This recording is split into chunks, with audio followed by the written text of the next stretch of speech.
The Rodney Hinton Jr. case. So for the last sort of day or maybe day and a half, I've been getting lots of sort of notifications on my phone, something about Rodney Hinton Jr. I've got no idea what happened. Reading this title though, oh my God, wow. So, oh my God, I can't imagine the pain he must have felt when he lost his son. And then that's obviously, made him want, his own form of justice. Gosh. Police arrived at the scene. In the next 6 seconds, lives would change. Police say the four men jumped from the stolen car and ran when they were told to stop. Now, one of those men, Ryan Hinton, was suspect, pointed his gun at the officer and then... Okay, so Ryan Hinton was the son, I'm guessing here. I'm going to help clarify what the chief said. The body camera is kind of jolting as the officer's running. What that leaves us with is a very blurred image, unfortunately. However, based on the officer's interviews, the officer who did discharge his firearm said that when the individual came out between the dumpsters, he had the firearm in front of him. It was in like a bladed position, and it was pointed at the officer. To this story, police say the man who hit and killed that deputy this afternoon in Quarryville is the father of the man shot and killed yesterday by Cincinnati police. Now, whether the man in the car targeted that officer or this was just an unbelievable, bizarre coincidence, that is really yet to be known. Hold on, so Rodney took out the dad of the officer who took out his son. Is that what happened here?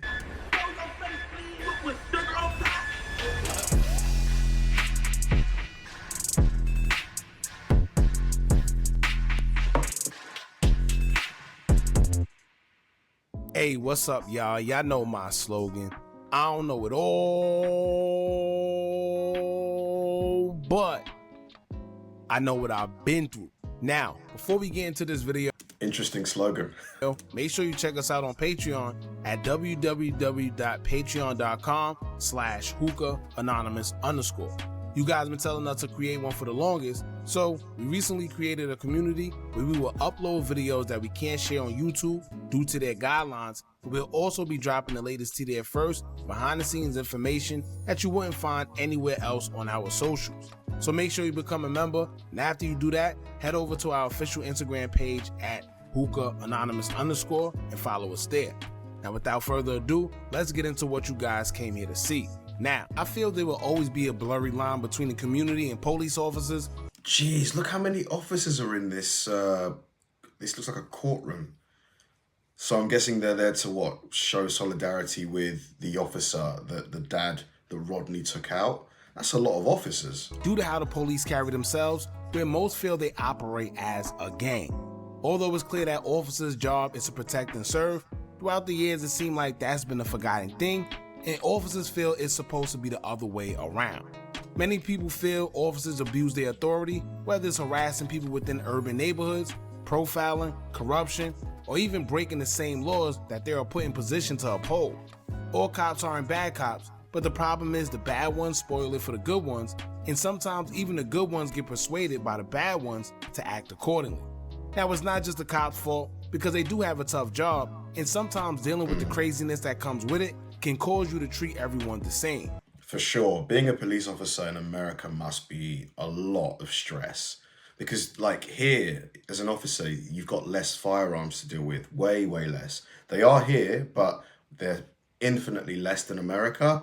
But there, like whenever you get called out as an officer, you're potentially going into a gunfight, that would put me at such an elevated level of stress. But in the recent years, it haven't just been the way police officers been treating civilians, but it's also the shootings that's been going on from officers where many feel aren't justified, but nothing is being done to stop it. It's said that in 2024, 1,173 civilians were shot and unalived by police officers, and in 2023, that number was only down by 9, sitting at a total of 1,164 fatal shootings reporting at the hands of officers. Some may argue that the police have a very dangerous job, and in some cases have to make split-second decisions with their life at stake, and that's why some of them have the shoot-first mentality. However, you have some that feel if they can't make those decisions logically, then they don't need to be in position where they have a firearm and could shoot someone. The point is, a lot of people feel that when... Good arguments both ways. I see both sides of the argument because it's like going into that kind of situation, even if you're really sensible and smart, it's a scary situation to be in. But at the same time, you still want people that like have self-control, that aren't too impulsive, that will just be like start blasting as soon as they, can. When it comes to police, it's us versus them, and it was never supposed to be that way.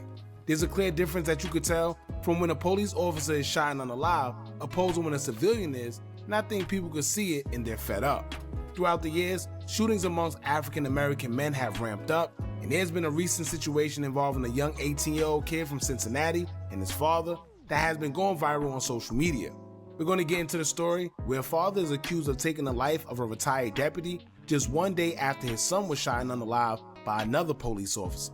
Y'all make sure y'all hit that thumbs up. Man, he looks so young. He looks like he was what? Maybe 17? Something like that? So sad. What was he doing?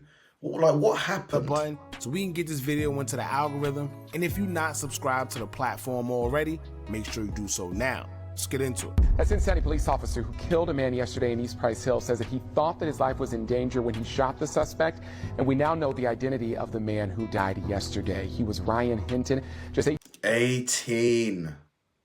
Suspected in car theft. Suspected. 18 years old. He was one of 4 men suspected in a car theft earlier yesterday. According to sources, Cincinnati police responded to a report of a stolen car that happened to be located at an apartment complex at 2500 Warsaw Avenue around 9 a.m. Thursday morning, May 1st, 2025. According to law enforcement, the car was stolen earlier that morning from northern Kentucky. 2 police vehicles will respond to the area and spot 4 individuals who were in the car, who once they spotted the police, they began running in all different directions. 2 officers pursue 18-year-old Ryan Hinton along with another unidentified male. According to law enforcement, the unidentified officer, who was a 10-year veteran assigned to the Fugitive Apprehension Squad, chased Ryan and observed him carrying a firearm as he proceeded to run away. That's when the officers would yell, "He's got a gun, he's got a gun, on your right, as Ryan emerged from in between 2 dumpsters, and the officer fired 4 to 5 shots, striking the 18-year-old. Really? Just because he had one on him? Like, was it pointed at the officer? Like, because that's a really important detail here. If he just had it on him, I don't think that's reason or cause to start shooting. I think most of you guys would agree with that. But if he obviously was like pointing it at the officer, then it's a different thing.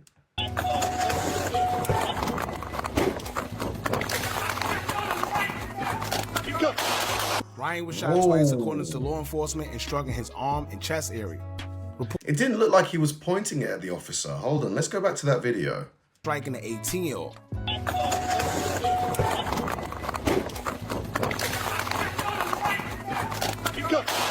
Ryan was shot twice, according to law enforcement, and struck in his arm and chest area.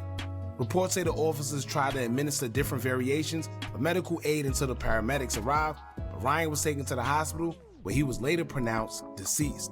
The officer who shot Ryan has remained unnamed in reports, stating afterwards that it looked like Ryan was pointing the firearm at him and he felt threatened for his life, and that's why he proceeded to shoot.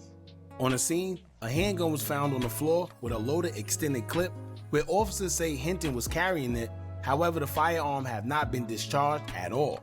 According to the footage taken from the officer's body cam, everything happened so fast, and shots were fired by the officer just 6 seconds from them approaching the vehicle, leaving many to believe that maybe the officer shot him to stop him from running because maybe he felt that he was going to escape. The body cam footage will also reveal that the 18-year-old had his back turned, and it didn't seem as if he was aiming anything at the officer, but according to Cincinnati Police Chief Teresa Thiege, the body cam footage is very blurry. I mean, based on what we saw just now, did it look like Ryan had his thing pointed at the officer? To me, it didn't.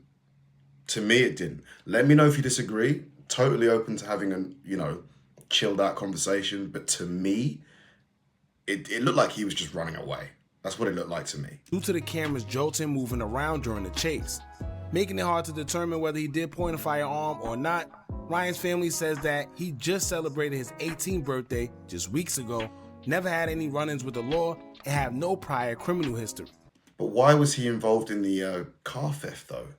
I mean, the car was a stolen vehicle, right? Like, why was he there? I mean, not to say that that is reason for him to be, ended like this, but And I know they say that they were in a stolen vehicle, and that's common these days amongst a younger crowd when it comes to stealing cars, unfortunately.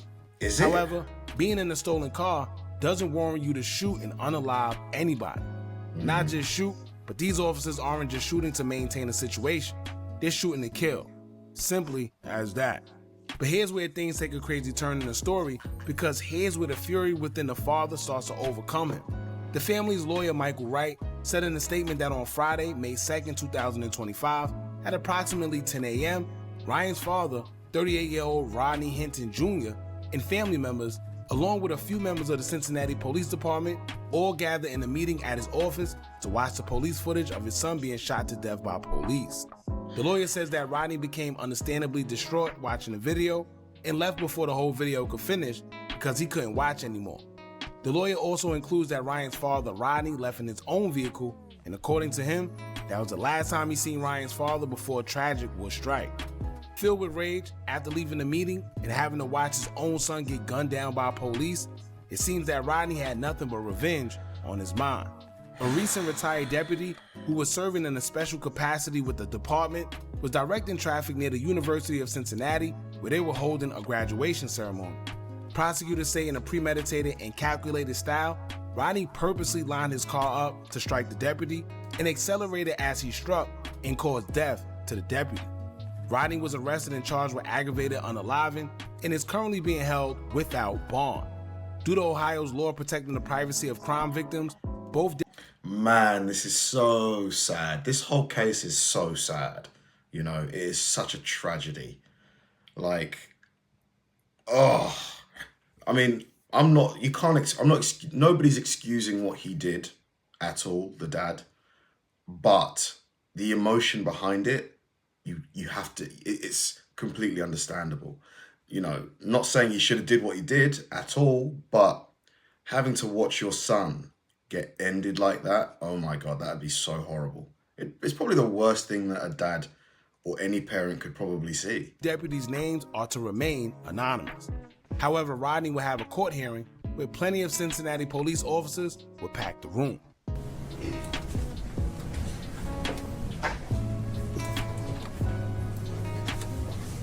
Why were they, I mean, is it, so why were they there? So is it just to what, like show support, or, because they don't need all of these officers to secure Rodney, like, is it to intimidate him? I'm guessing, is it to scare him maybe? Like,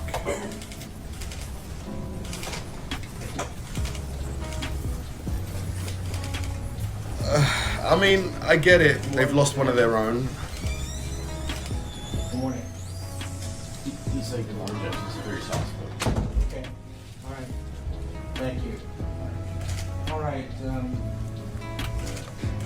Anything as to probable cause? Your Honor, we'll waive probable cause this morning. I submitted designations for John Kennedy and Timothy Bignell. They will be the attorneys of record handling Mr. Hinton's case. I'll be handling the arraignment this morning. All right, thank you. Mr. Prosecutor, or anything as to bond? As to bond, Your Honor, thank you. Your Honor, we understand this is a very, very serious, very terrible charge. They're not going to give him bond. No, I mean, yeah, I can't see it happening. Mr. Hinton is facing. He has a risk, but he does not have a history, Judge. Or if they do, it'll be like a massive amount, like $10 million or something like that. He has no felonies in his record. His risk assessment score was a 1. He had a juvenile record. He works at UDF. He's married. He's a father. He's a graduate of Purcell Marion. I understand that this is an emotionally charged situation. I understand that Mr. Hinton's son may have been killed by the police earlier in the week. There was a review of that video. I understand that there is a lot of sadness and a lot of anger in this room right now, but in the community at large. And we just ask the court to set a reasonable bond in light of everything to allow the constitutional process to play out. All right, thank you.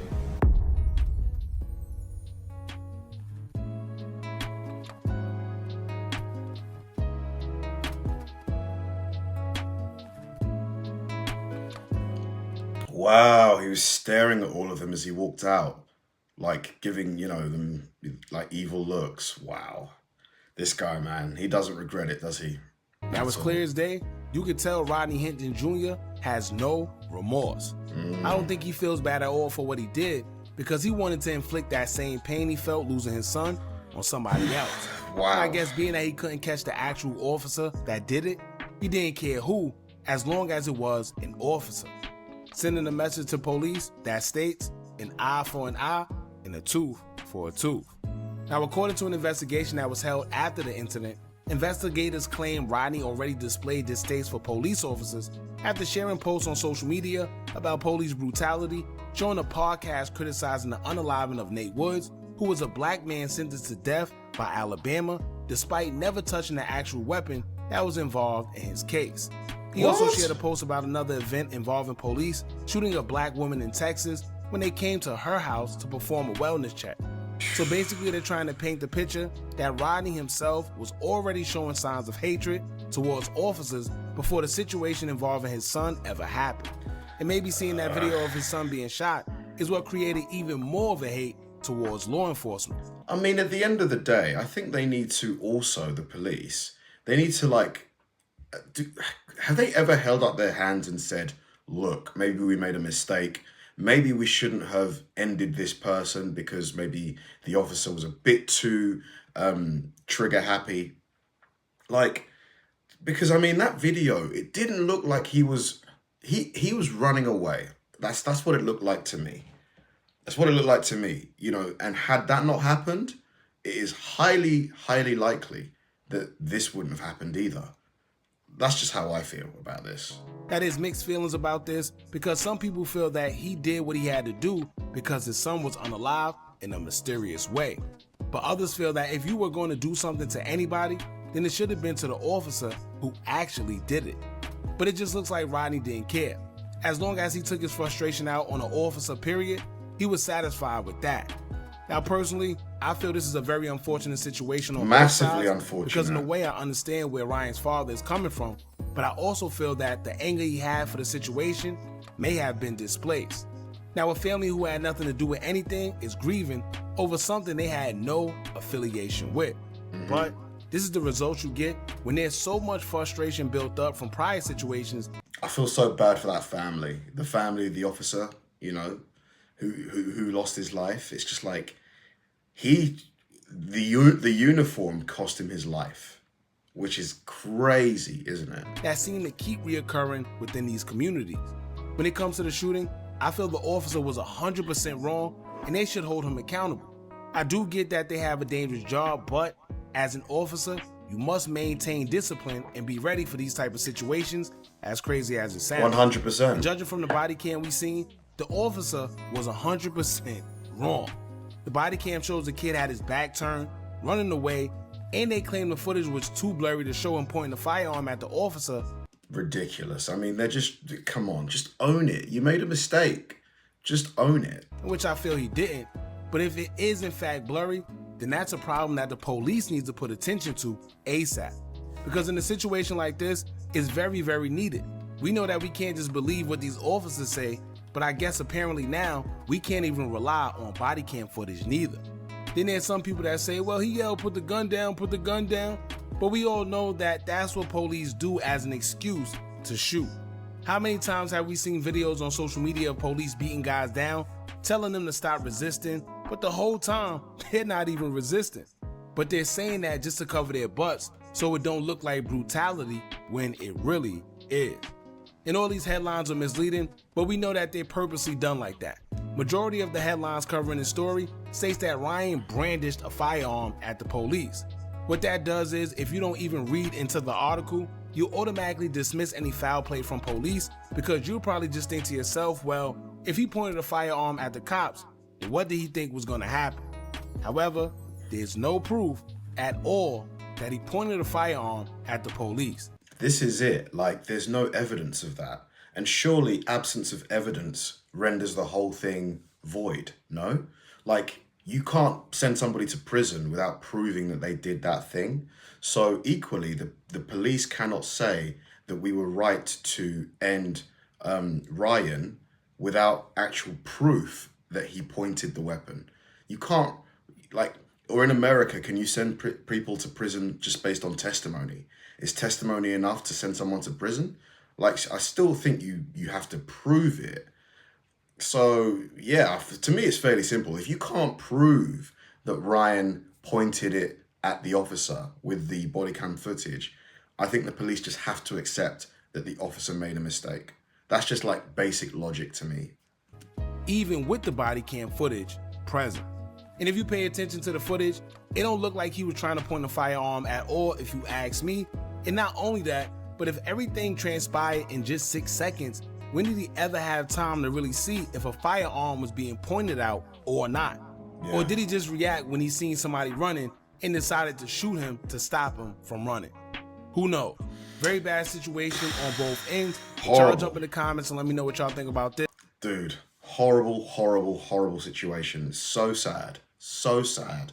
Like, you know, like I've mentioned in the video, I'm not giving any sort of like agreement, you know, with the actions of Rodney, you know, at the end of the day, what he did is murder.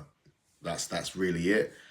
But I can also acknowledge that the police, you know, them saying that, oh, the body cam footage is blurry, that's why you can't see the gun being pointed. To me, that's nonsense. It's nonsense. The video is clear. We all saw what we saw. We all saw what we saw. He was running away. He was running away. He was running to the right. And yeah, I mean, that's what it was. So the police, I think, had they owned up and said the officer was in the wrong, this may not have even happened. Like, maybe if, like, immediately they just, you know, acknowledged the error of the officer, maybe the other officer, the innocent one, would still be alive. Thanks for watching, guys, and I'll see you in the next one.